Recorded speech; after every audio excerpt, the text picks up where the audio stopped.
Hello, everyone, and welcome back to another episode of the Tech Your Business podcast. This is another interviews episode, so as usual, we have a guest on the show. Like I said before, we always have guests on the show because most of our episodes have been me talking and everything, but at the end of the day, there's so much I can say in an episode, and there's so much that I know. There are other guests who have done so much more and have so much more experience than me in different aspects of tech and business. So that's why I bring them on, because at the end of the day, you, the listeners, are the ones who matter. So today we have a special guest, and he's Ram Prasad. Ram Prasad is a serial entrepreneur. He's been into a lot of things over time. And while we're discussing just now, I just realized he has lived in Lagos too. So we had a lot to talk about that. Then Ram Prasad is the CEO of Delence. Delence offers fractional CTO and CPO services to businesses. So he's going to explain that to us. So welcome to the show, Ram. Thank you, Peter. I appreciate coming on over and I appreciate you having me over. I'm looking forward to sharing my experiences with your users, your audience. Definitely, definitely. So tell us a bit about you. Me, well, I am the CEO of Delence, where we offer fractional CTO. CTO is Chief Technology Officer, and CPO, which is Chief Product Officer Services to our customers. I have over 20 plus years of technology executive experience working with companies of varying sizes, technology focused companies. I over the years of my in 2016, while I was working for another company, CEO of a startup company approached me and asked me for some assistance in some product delivery challenges that he was encountering in his company. He said it would be a few hours a week. I said, okay, I was open to that opportunity. One thing led to the other. The first engagement was very successful, and one thing led to the other. And before I knew it, this turned out to be turned into a full-time venture. So we offer these services so that our customers do not have to commit to a full-time hire, but at the same time have access to people with deep technology experience, deep executive technology experience in order to solve complex challenges that they are encountering with their product or their company. So that's that's a little about myself. That's really interesting. And that's it's a really good fit for the show, because at the end of the day, this show is about using technology in different ways to save money, accelerate growth, and improve companies. So CTO, Chief Technical Officer, CPO, Chief Product Officer, in the simplest terms, what do they do for a business? Yeah, in very simple terms, the chief product officer uh, is accountable for what to build. He's the what of the business. The what is it should serve the market needs. It should serve the organizational needs. You don't want to build the wrong product. So he or she defines what to build. The chief technology officer defines how to build the product, make it cost effective, make it scalable, make it technological, modern technology, not for the sake of modern technology, but to ensure that it is future proofing itself. And so the CPO, the Chief Product Officer, and the CTO work in conjunction together so that the what and the how work in sync to deliver the best outcomes to the customers. Hmm. Really, really, really, really interesting. Really interesting. So now I guess we understand what the CTO and the CPO do a little better. So why would a typical small business need a CTO or CPO? Sure, absolutely. The reality is the challenges faced by a small business as it pertains to technology delivery is identical in a lot of ways to what billion-dollar companies encounter. The billion-dollar companies and the small business encounter defining what to build. They encounter defining how to build it. They encounter difficulties in finding the right talent to build it, executing on that product roadmap. So these are challenges faced across the industry, independent of size, independent of industry verticals.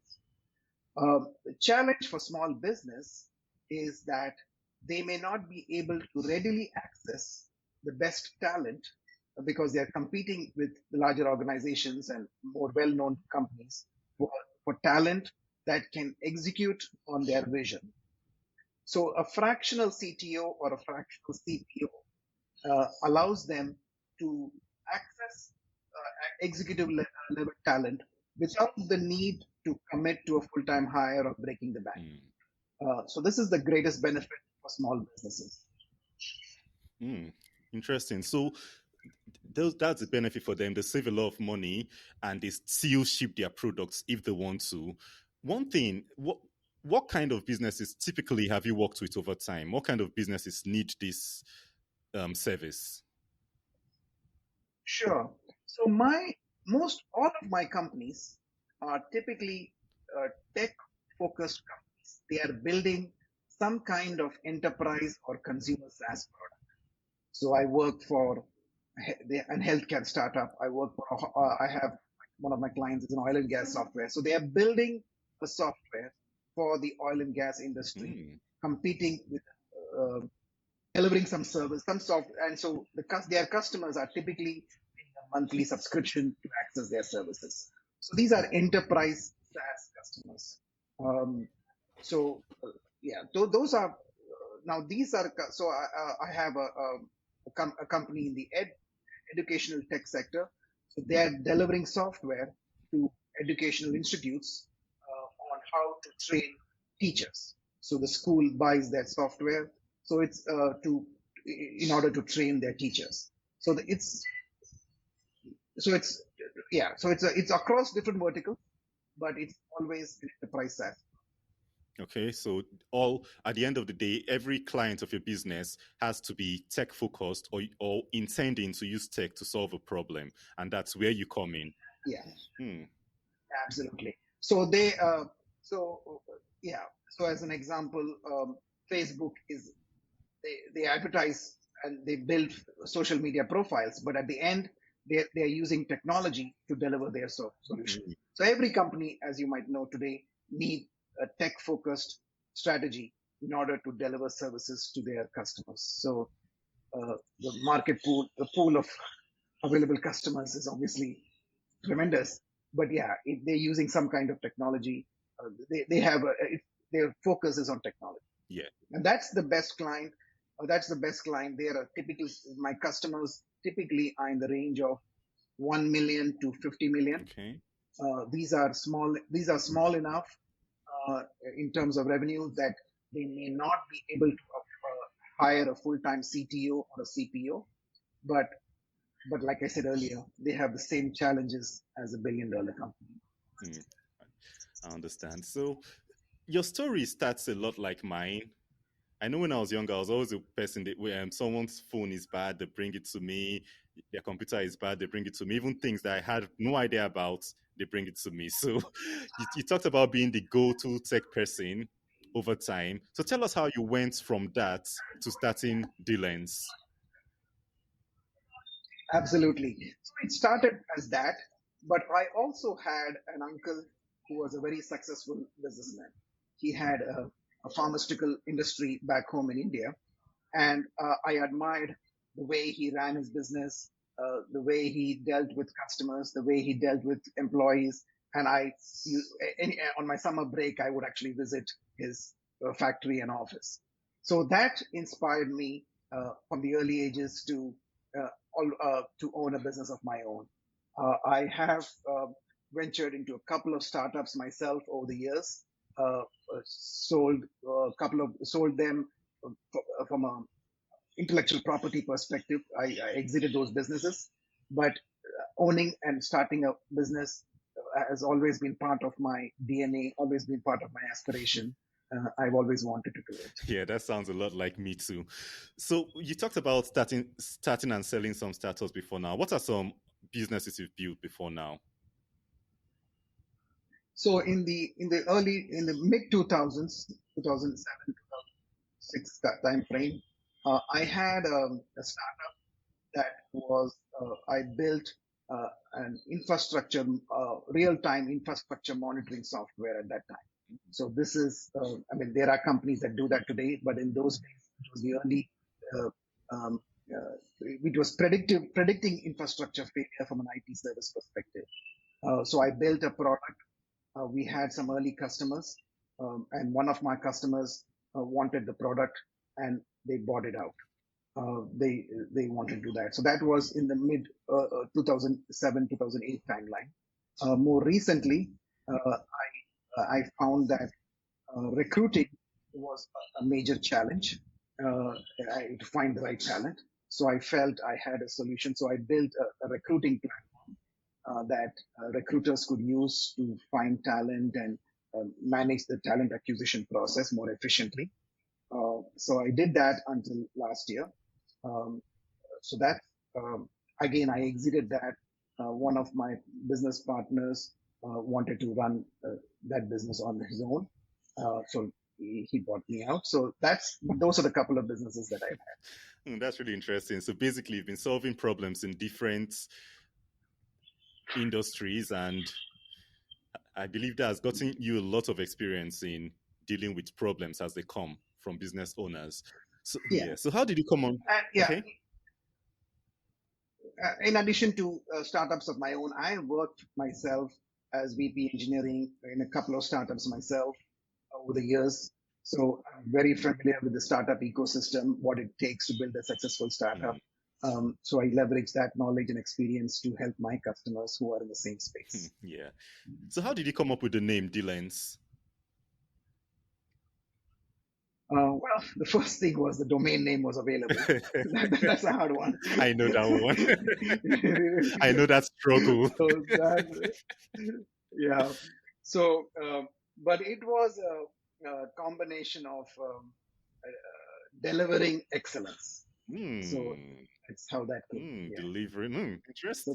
So just to play of those two words, and I had the domain name .com, .co, .io, .net. Everything was available. And I looked for it. And just one word. And just one word. That's right. And it sounded nice, and I liked it. So yes, all of that combined together. That's really nice, because end of the day, one word domains I struggle, serious struggle. What? Yeah, absolutely. That's all right. So for when you offer CTO or CPO services to businesses, do you search for CTO or CPOs for them based on their criteria, or you offer them the service directly through your company? Yeah, I mean, I offer them. I'm not sure I understand the question fully, but I offer them directly. So, potential customers, potential prospective customers reach out to me. Okay. I reach out to potential CEOs. I reach out not potential CEOs, but potential customers who are typically CEOs of startup companies who are tech focused company in the region. Okay. And I reach out to them. But I market it. The answer to your question is I market it directly to my clients. So my clients, I have a direct relationship with my customer, who is a typical technology-focused startup. Okay. No. Basically, the question was if you're like a recruiting maybe agency that recruits those CTOs and CPOs for the companies, or you have those CTOs and CPOs working for you and you just assign them. Oh, I see. I see. Yeah, no. I don't recruit per se. Okay. I get an assignment. It's a project-based assignment. So they need technology or product expertise, leadership expertise. So I or one of my team members, work directly with the client, engage them for anywhere from a few months to 3 to 6 months to a couple of years even. Embedded in their organization, providing what is necessary to accomplish the agenda that has been set out, the goals and objectives that have been set out. But no, so it's not that I place. It's not a recruiting service. It is a service that I embed my team members or myself embed myself into the company. Amazing, really amazing. So, how many hours per week typically can a business expect from a CTO working with them? Because I wanted to ask before about the length of the contract, and you've answered that. Say it can be maybe a month or a couple of years, it depends. But when you say fractional, how many hours can they expect? Sure. So again, it depends on the engagement. I have customers as less as 1 hour a week, and I have customers who have 20 hours a week. So it varies the gamut. So the 1 hour a week, as an example, is an extreme example. That's not typical, but the 1 hour a week that I currently have with one of my customers is where I am mentoring one of their senior directors to take on the CTO role within the company. So he has been with the organization 15 plus years. The CEO and the organization loves him. He understands the industry very well by virtue of being with the company for a long period of time. And he knows the ins and outs and understands the business and the technology that they have built very intimately. So they promoted him, but the CEO wants him to perform at a CTO level, where he's thinking not just of the current operational activities of what to deliver today and tomorrow, but how to think about how to prepare for 6 months hence, 1 year hence. So it's essentially I meet with that person once a week. We build out a strategy for a long-term strategy, and then we follow through on that every week. So that's as little as that. That's not a very typical assignment, but that happens to be one of my assignments. The other typical assignment is they have a team, anywhere from 5 to 15 members on their team. They are encountering product delivery challenges. So I come in and essentially spearhead the organization to deliver the outcomes that the CEO expects. This is typically anywhere from 20 to 20 hours a week. So I don't do it full time because that's not what they expect. But they have some basic structure. So I work with the team to lay down processes that they can run with and provide guidance when it's deviating from the track. But that's typically an engagement 15 to 20 hours a week. So there are some who just need architecture review. They come and they have some kind of idea on how to build it. So I discuss with the architecture team, and then that may be 3 to 4 hours a week, reviewing architecture, following through that for a few weeks, months, till they're comfortable with the solution that has been offered. I explore alternative solutions. So those kind of engagements are 3 to 4 hours a week. So it varies the gamut. In a startup world, even as an employee, you take on multiple hats. Definitely. As a fractional CTO, you as a fractional CTO or CPO, you take on twice as many hats, if that's even possible. but that is possible, and that's what happens. That's what happens. So it varies the gamut. It depends on the problem at hand. It's not a cookie cutter solution. So I spend the first few hours in the engagement trying to understand their problem, what they're really trying to solve. Then I come up with a strategic blueprint on a custom solution that addresses their need. It has to be cost effective. It has to be delivering the outcomes that they need. And so on and so forth. Okay. That's a really, really, really interesting process. So going through that, as against hiring a full-time CTO, what kind of savings would a company typically make? Yeah. So if you engage me for 15 to 20 hours a week, as an example, that's a savings of excess of 75% in savings. So roughly, you have a full-time CTO who needs benefits, So there is definitely immediate cost savings by virtue of that. And quite frankly, I'm a little biased, but with half the time you're as effective, the same thing gets done. Now, so it's possible that you get as much done at half the price. That's from a cost savings. But in addition to cost savings, there is um, severe damage that can be done to an organization. That can be done to an organization if a wrong leader is hired Mm, to lead the technology or product team. The recovery from such damage can take months or even years because they have laid out certain processes, they have laid out some technology roadmaps, they have laid out team structures, they have laid out products to build. All of that, if it's the wrong one, then it puts you back.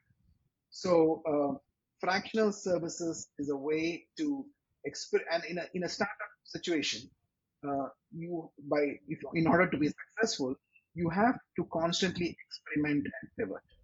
So hiring, so you're hiring with one strategy, a person with a certain given talent, but if that strategy changes, the hire you make may not be the most optimum unless the person you bring on is ultra flexible and adaptable. mm, So then the fractional services, in addition to cost savings, in addition to direct cost savings, allows you to experiment, define your strategy, define the path that you want, that you grow to a point where you need a full-time CTO.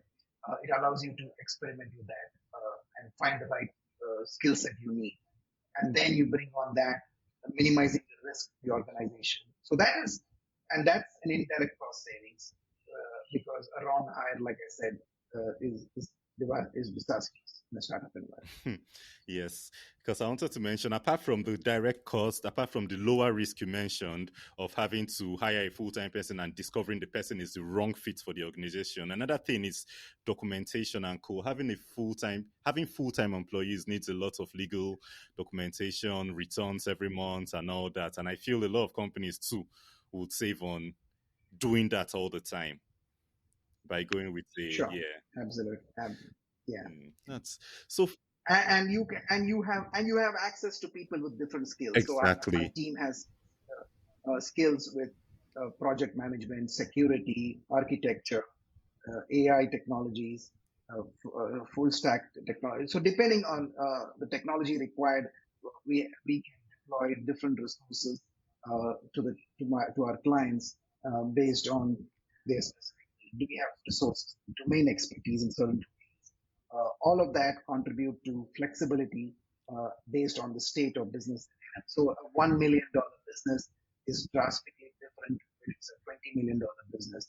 Um, so skill set to manage a team with the revenues of 1 million. And I use revenues as a gauge, not only indicator, but it's associated with a certain size of the organization where you can do certain things to some extent in a ad hoc manner.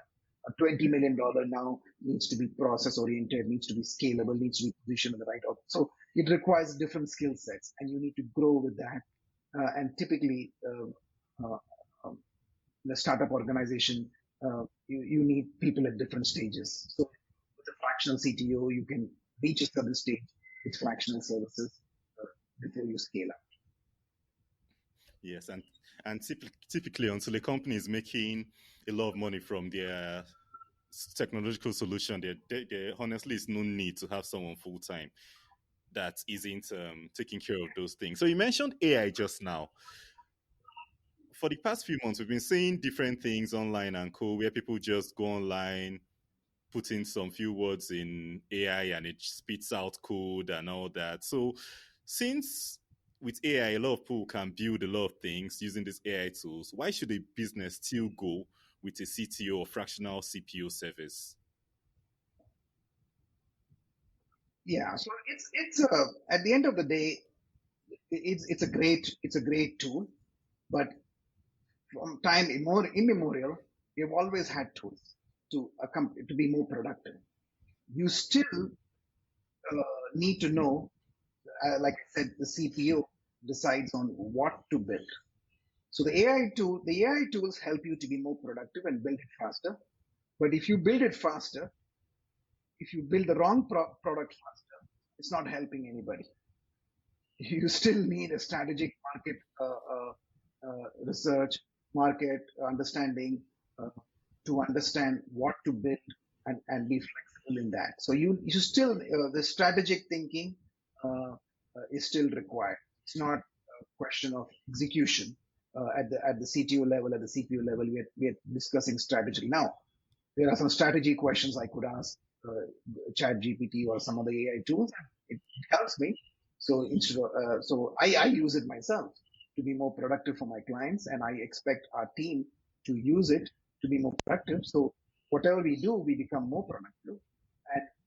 And in some cases, you need to build strategies so that they can so the clients themselves are ahead of the curve. It's part of our job. You need to be ahead of the curve. So you leverage what's available to make it beneficial to be more productive, but at the same time be more strategically advanced. So if you can do something 5 times faster, well, that's the right choice of if it actually works. So if it works, use the right tool, do it 5 times faster so that you can do 5 times more. So it works, but you still need a strategical approach to that. You still need a leadership approaches to that, and you need to take the leadership and thought process to the next level, because routine activities might be answered with AI type of questions. But yeah, it's still necessary. The demand for my services have increased since AI. So it is. I mean, it's been there for many years. Exactly. It's not new per se, but Chat GPT has definitely increased level of awareness, and it's definitely made it software available for the mass to fully leverage AI skills, at least from a generative AI purpose. Yes, because like you mentioned, it's a tool. And one thing we all know is that any tool is only as good as the user. And back when I started learning about computers, they used to say garbage in, garbage out. So if you don't really know what you're doing and you feed it that half-baked knowledge, it's going to give you a half-baked product. Sure. Yes. And one of my customers has being progressive. One of the customers being actually progressive has purchased Chat GPT subscription 4.0, which is $20 a month per individual for every member of the product and technical team. Wow. So that we don't waste time on things that are available readily. So you take productivity to the next level and deliver more, because that just increase the competition. If you do not do it, your competition is doing that anyway. So you need to increase level of productivity. You need to increase. You need to leverage that information that's available so that you can deliver faster. And if it's available, just use it. If the code is if it spits out the code in a format that you can consume, yeah, you don't need to reinvent. You don't need to reinvent that. Leverage that. If it can correct what you did, and we encourage it. We encourage it so that you become more productive. Definitely. Definitely. So you've talked about your team, and I would like to know, is your team located in a single office or in a single time zone, or are they spread globally across the world? So I have two types of team members. One is the CTO and the CPOs, Okay. who are these are all located. These resources are based in the US. Okay. Our current client base is all in the US. They're across multiple time zones in the US, Okay. but this is our first point of interactions with the customers. And I am based in Houston, Texas, but the clients are the other partners I have are based across the country, but all in the US. As part of any CTO engagement, we normally provide recommendations on build this product, do this in a better way, optimize this, optimate this process. And that the customer comes back to me and says, okay, I like the idea, build it for me.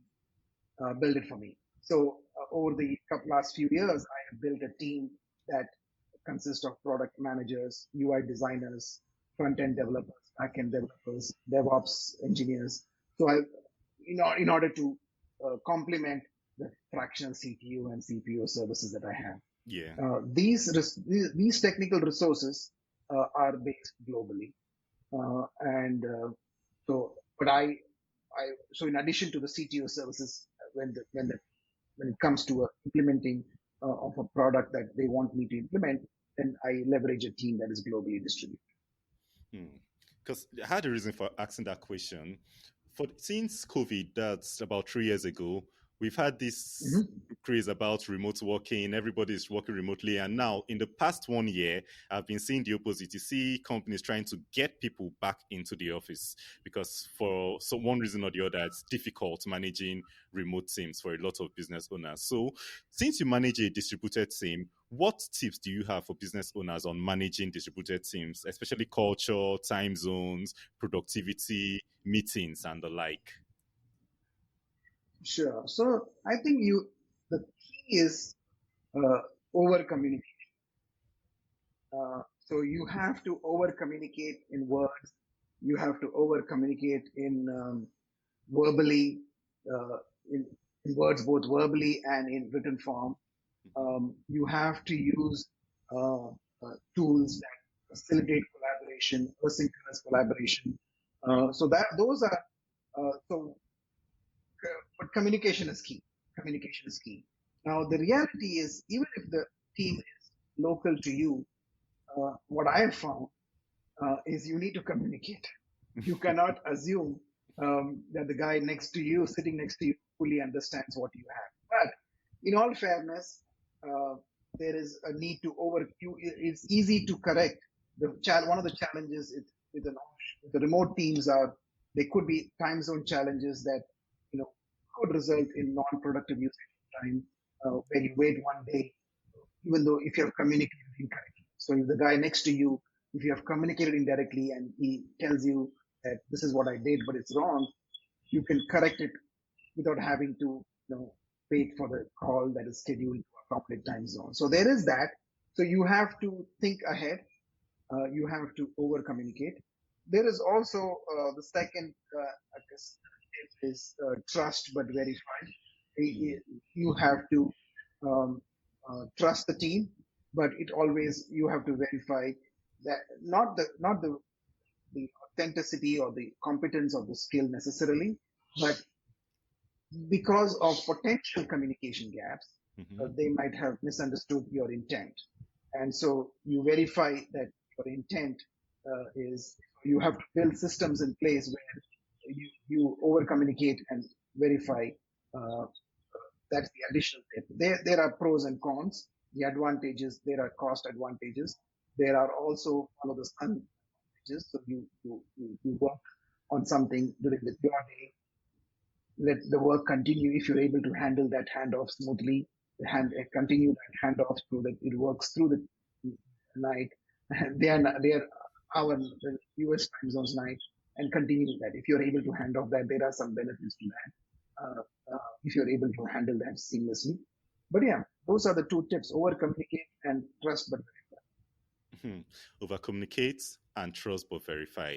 Because at the end of the day, this remote working thing is a challenge. A lot of people have worked in the office for 10, 20, 30 years, and it's just like turning what they know upside down. So I love that answer. That's a really good answer, and I feel it will help one or two people listening in on the show. Yeah. And the reality is, pre-COVID, for 20 plus years, I have managed remote and offshore teams for multiple of my employers. So it's not, managing remote teams is not foreign to me. So for me, it's an extension of what I've always done over the years. I guess the difference is now some of my peers are also remote. So then, that may be slightly different, but in reality, even that, I work in global organizations where peers are in different countries. I work with a client where their management team is distributed between the UK and the US. So you're forced to communicate in different time zones and different conferencing tools. So this is not new in its entirety, but yes. So having worked in those settings, it's not entirely new, and I That's enjoy that. It gives you more It gives you more flexibility. It requires you to adapt in terms of time zones and be flexible and adaptable and accommodate. But that has always worked out. Hmm. Yeah, that's really true. Because for me too, practically all my career, I've always worked remotely. So I'm actually not used to being in the office. I tried having an office for about 2 3 years, and I ran away from it at the end of Sure. at the end of the day. So managing a distributed team and running your business, what tech tools do you use to save time, increase productivity, and do more? What tech tools can you recommend? Sure. So my two favorite are Slack and Asana. Mm. So I love Slack because in my case in particular, I have not just one customer who needs my attention. I have multiple customers who need my attention. Uh, so it's not just a channel within one organization; it's multiple channels within multiple organizations, as you can imagine. As you can imagine. Yeah. But I love Slack's features of being able to save, bookmark your particular conversation, come back to it. They have a save later. I use that Mm. every day. So that's my built-in as I'm working to do list for that particular organization. It brings context. It brings that. So and it's a way, and then you can engage in conversations. You can share screens right away. You can engage. You can call. You can huddle right away. So all of that is built into the platform. So that's one productivity tool I use. The other one is Asana. I use Asana across the to keep track of to to keep my world sane, to keep sane.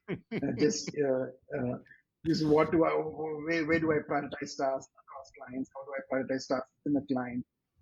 It's just I mean Asana is no different than a lot of other tools similar to that, but I've just been using Asana. Asana is, and I've been using that for many years. I use that to manage my personal activities as well. Mm. Uh, my you know my home my things to do in the weekend. Or, if my wife asks me to do something, it's there in Asana. She does. So it's organized that way. So it's managed. My home and my business and my clients are all managed through prioritization, through built-in ways of tracking that. So it just makes my world. So those are, and I do like Jira and Confluence as well. I love the Jira Confluence features where you can link a Jira to a Confluence document. It's kind of tied your task tracking with your documentation system. It links it together, so it makes that productive. But in terms of if your question was more remote and just productivity enhancements, these I'm exploring Notion. Notion at least based on what they write, has incorporated a lot of AI kind of tools as part of their tracking system. And it's similar to Asana at the core, but supposedly, from what I've read, so I'm in the process of evaluating that. Um, so if I like it, I may switch. But I've been using Asana for several years, and I enjoy it. You seem very experienced with what you do and everything. So, what are some success stories you've had with clients? Some success stories you can share on offering fractional Sure, CTO services to businesses. absolutely. I have several, but I'm going to share with you my favorite. Okay. Because my favorite is it had a direct impact uh, rapidly. So this is so I love this story. So one of my customers, they um, grew from the concept stage. They grew very rapidly to in a few years to 5 to 6 million rapidly. They built one product, and then they, for several years, 7, 8 years, they were stuck at that. They were plateaued at that point.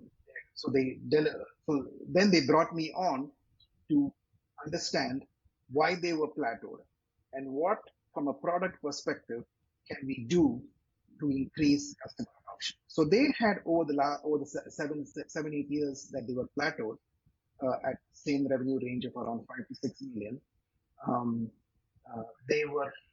They had built 10 modules, and I'm simplifying it here because I cannot disclose the client name and stuff like that. But they had built 10 modules, but all their customers were paying only for one of their modules. This is like they built, and the funny thing is, they built those 10 other modules based on customer feedback. So the customer said, I would love this, I need that.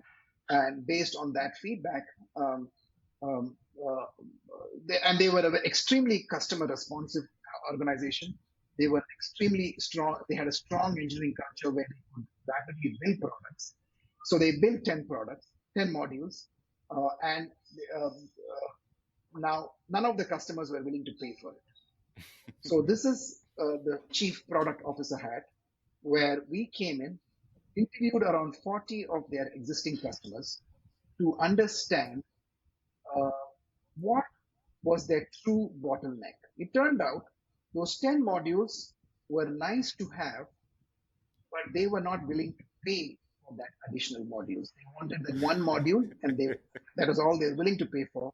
And the other modules, while they saw it as nice, was not something they had a budget for or wanted to create a budget for. So we conducted a formal customer discovery process. There is a process to gather the right kind of information, so we understand the customer's true bottlenecks in their current workflows. And that interview process resulted in the need to build yet another module, the 11th module.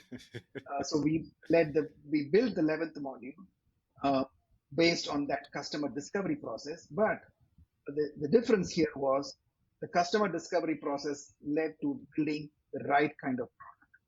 And 11th module was what customers started buying. And within a year of the 11th module released, the revenues of the customer doubled. So we in effect doubled the revenue by building the right product. So that's like similar to your earlier question. You can build faster, but if you build 10 products fast and it doesn't help the customers or your organization, you wasted time. So this success story was one that resulted in doubling the revenues in a little over a year. And last week, they have engaged me again to find, and this is a constant process. You have to do this constantly. They've engaged me again to do the next customer discovery, to see, is there a 12th module or is there some other solution to double revenues? So they're on their path doubling without that, because they increase customer adoption. But can I do something to grow even faster? So that's an example I love to share because it had a direct impact in a very rapid time. No, that's really amazing, because at the end of the day, it shows how important expertise and experience is in everything. Because you can see now they built 10 things and only one thing they built with the experts flew. So that's how important expertise is. It's like your browser crashed again. Exactly. So say a business wants to work with Delence, guide us through the process, through what they would expect and how they can work with you. Sure. So firstly, they can reach out to our website. They can reach out to me directly on LinkedIn. Our website has request a consultation link that takes us to a contact page that they can, or that's how they would initiate the conversation. But the way it would start is the first 3 to 4 hours is free consultation. During that period of time, we understand the specific challenge that you are trying to solve, be it a technology problem, be it a people problem, a process problem. So it's one of these three. It's either people, process, or technology that's challenging to come organizations. So, or it could be a combination of them. Typically, it's problems are not as simple as it's not typically one-dimensional problem, but it's some combination of these three. So I take the time to understand what the problem is. Then, as part of that free consultation, we brainstorm possible solutions or possible, it's not solutions, but possible strategies, approaches, and make sure that our customer would be comfortable with that approach. Then, once we are comfortable with the proposed approach, and when we talk about approach, we're not talking about a 5-year plan, or we're talking about a 2-week plan, 4-week plan, 8 few weeks plan. How do we incrementally get to the objective that that has been defined? So problem statement is so through my initial interview process with the customer, I try to extract the problem statement through conversations. If it's not, and try to help the customer define the problem, and then come up with a strategy, step-by-step approach. It's custom for each customer. It's custom. I mean, we use the frameworks that we have built over time across the 3 pillars of people, process, and technology, but adapt it to what the customer needs. Then we get started.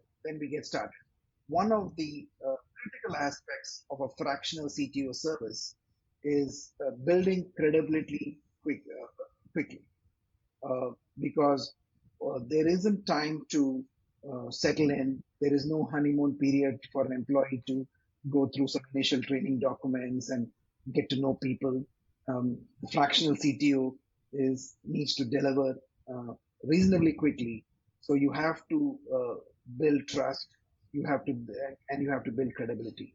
So you leverage your experience to define what is a meaningful outcome that the client sees as valuable over the first 2 weeks. So that's the way I think about it. So it doesn't have to be changing the world in 2 weeks, but it has to be meaningful progress that is heading in the right direction. So as an example, if they want to alter their process, they're not delivering their software consistently, it might mean there is an alteration to the process that they are following that might be required. So we review the process, make some minor tweaks, deliver software in a more efficient manner, and do that. What changes you can do incrementally in the right direction in 2 weeks, and then build on top of that. So we build on small successes in a 2-week, 3-week timeline, so that we can continue the engagement and after the trust and credibility has been built. Okay, so you heard that. If you want to get a fractional CTO or CPO for your business, you can go on the website delence.com. It's going to be in the show notes, or you can search for Ram Prasad on LinkedIn. I'm going to link his LinkedIn address in the show notes too. So thank you so much for coming on the show today, Mr. Ram. And is there anything you'd like to share with us, with the audience? Anything we've not touched, anything you feel will help them in taking their business, or anything else?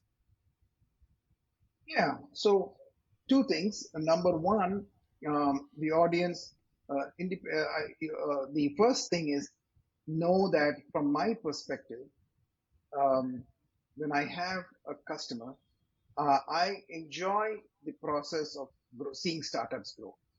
So I treat each one of my customers as my problem, and so that results in the best possible outcome for startups, for my customers. So I mean, and this is what I recommend for anybody aspiring to be a business on their own, if you're part of your audience, if you're looking for a service like CTO or CPO services, know that I treat your business as my business, at least in terms of making sure it delivers the right outcome at the most cost-effective manner. But everyone should do the same thing. Treat it as your own to maximize the best outcome. That's amazing. So you've heard him, and thank you all for listening if you got to this point. So thank you everybody for joining us today. Me and Ram Prasad of Delence on the Tech Your Business show. Until our next episode, keep taking your business. Bye for now. Bye for now. Thank you, Peter. Appreciate it a whole lot. Thank you. Thank you very much.